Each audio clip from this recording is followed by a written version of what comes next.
Menjadi seorang Kartini, tak harus berprestasi tinggi dengan segala materi berlimpah. Seperti yang dilakoni Widjiastuti, ibu dua anak ini demi memenuhi kebutuhan hidupnya, ia rela menjadi tukang parkir, menggantikan profesi almarhum sang suami sejak 3 tahun lalu.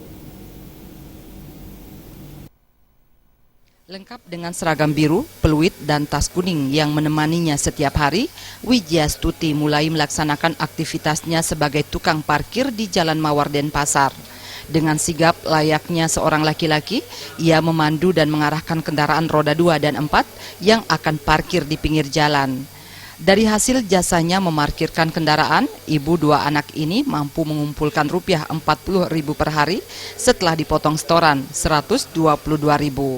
Menurut Widjiastuti, profesi sebagai tukang parkir di kawasan Kereneng Denpasar ini telah ia lakoni semenjak suaminya meninggal 3 tahun lalu. Selain karena harus menjadi orang tua tunggal bagi putra-putrinya, pekerjaan sebagai tukang parkir tersebut dilakoni untuk menggantikan posisi almarhum suaminya yang sebelumnya telah bekerja menjadi tukang parkir di lokasi yang sama sejak tahun 1987.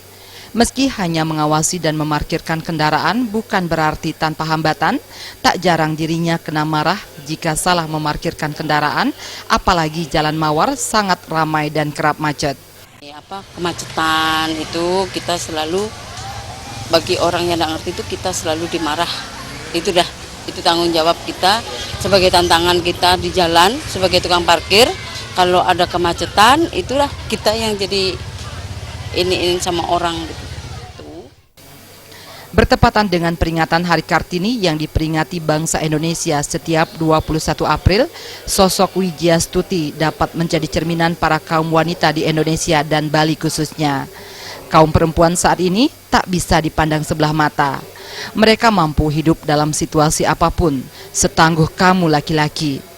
Di balik segala kesulitan yang dihadapi demi tanggung jawab serta keberlangsungan hidup dan pendidikan, Widjiastuti merupakan sosok Kartini masa kini. Ari Wiratmaja dan Indrawan, Bali TV.